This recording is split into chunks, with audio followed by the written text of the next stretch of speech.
right, hello wine drinking people. We're back. It's Friday, August 27th. Getting ready to set things up here for our vintage Australian tasting tonight. And then I got a week off next week.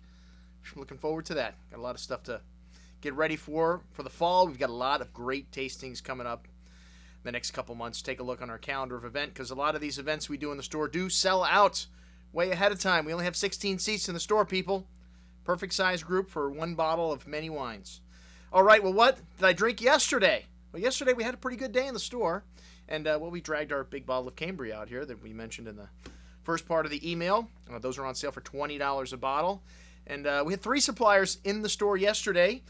We started out with Jeff Weston. Jeff stopped by with a mixed bag of different things. That seemed to be the theme yesterday. Everybody that was coming in just had a mixed bag of different things. And he started out with a little Italian white, some stuff from Campania, the Tenuta Rocca de Leoni, a Falanghina. I just like to say some of these names that these Italian wine producers put on their labels, man. Very Italian. This wine's from Campania, had some nice green herbal notes to it, pine, apple and pear-like fruit, whetstone minerality, nice richness on the tongue, like a lot of these wines from southern Italy have.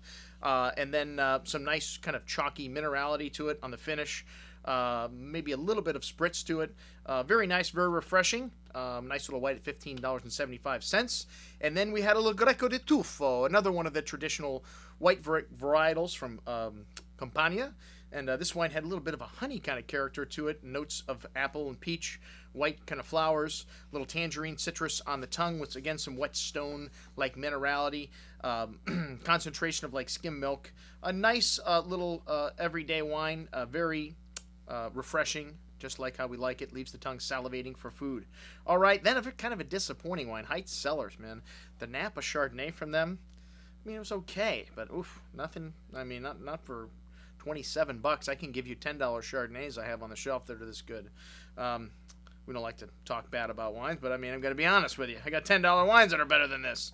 Okay, the Cabernet, kind of the same thing, man. A little disappointing. The Mount Veeder had on the email and the Mondavi both blow it away, and both of it are $33 and $20 on sale. So a little bit... I don't know what's going on at Heitz over there. But anyways, on to the Spanish wine, which was outstanding from Torres. This is a Priorat called Perpetual. I didn't know they made Priorats from Torres, but man, was this wine good. And Carignan and Grenache blend, the classic varietals in the Piedmont, and a classic nose of that Garrigue, kind of slaty minerality and fresh flowers and herb note that you get from the Priorat. Very rich, jam-packed on the tongue, incredible concentration. The finish just layered with all those aforementioned things. Very long and very good.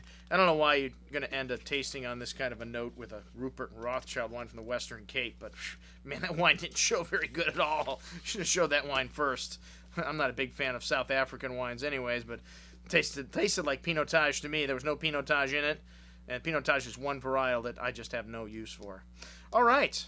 Well, next up, we had David Christensen from the sorting table, and another mixed bag. Surprise, surprise. What did he have with him? Some rosé from Triens. This winery used to be called Domaine de Triens, a joint venture between Aubert de Villaines and the Cess family from Burgundy, and some very nice wines. This rosé was excellent. A Cinsault-based wine. Maybe a little bit expensive. We like things in the $15 range that are kind of this simple and easy drinking in the rosé category, but $19, not all that far from there. But very nice, simple and clean. And then Expression 38 Chardonnay. Wow, what kind of name is that for a wine? Anyways, not bad wine, just kind of an odd name for me. 38, I guess, being the longitudinal, level it is in the on the Earth, But still, I like names you can remember that stand out. Expression 38. All right. And then a little Shiraz, the Protagonist from the Barossa, which was nice. We love Australian Shiraz, as you know. We got a tasting tonight with them. $25, not bad, but really didn't stand out too much. There's a lot of stuff in that price category today. Prices falling rapidly in Australia, and just a lot of competition, man. You got to be really good for us to take notice of you now in that 25 and up retail price range from Australia. And then a wine from Baccio di Vino, the Janssen Cabernet Sauvignon, which this wine was nice also, but at $45 we expect Cabernet to do a little bit more than this wine did. All right. Last up, our friend from Bordeaux, Roland de Bie, stopped in and showed us some guess, another mixed bag. But ended with 2005 Bordeaux values, all of which we had on our email last week about 2005 Bordeaux values. The Bandol Rosé and the Brut de Charvis Method Traditional Sparkling were both outstanding little values. Both of those will be in the store next week. Well, the Brut was $10. We can't sell a lot of Method Traditional wines that are made with the traditional champagne method for $10 a bottle. But a really nice little wine, especially when you take it into consideration the price. 100% Chardonnay based. And then the La Roque Bandol, a typical Bandol Rosé. We didn't have anything from that region, so we decided to sign that one up also. Fresh strawberries, raspberry fruit, notes of fresh flowers, red licorice. Really nice rosé, very fresh on the finish, a lot of fruit, but still dry at the end. And then our Bordeaux values, the La Barrie, great little Côte de Castillon, the Roland de Bie from the Medoc, which is different from the Haut-Medoc. Those are two different regions. The Haut-Medoc is lower, the Medoc is up higher, and this is one of the premier wines of Bordeaux. And it just goes to show you the classification system in Bordeaux really does need a fixing, because this wine is as good.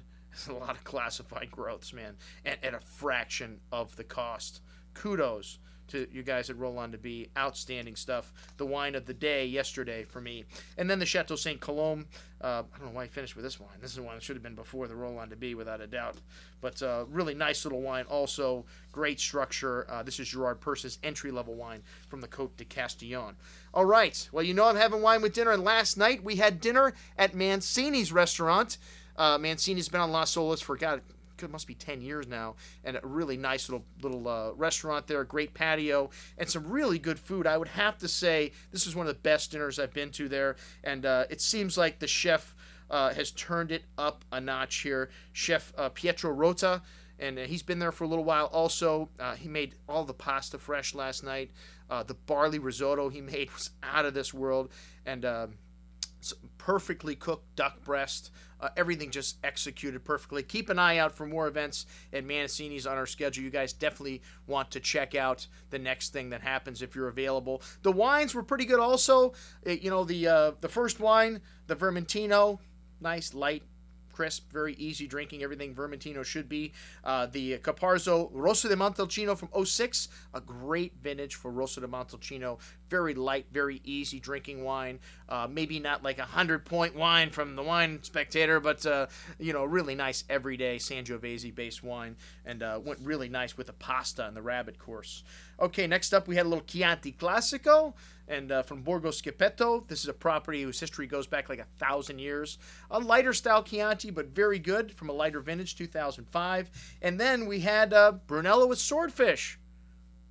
Well, it wasn't actually bad, the Livornais style, the tomatoes, kind of brought everything together a little bit, and I'm not a big fan of Swordfish and, big red wine, but it was executed pretty well last night. The 2005 Caparzo Brunello, what a great little value, man, for $36. We definitely sold some of that. We'll have it in the store next week.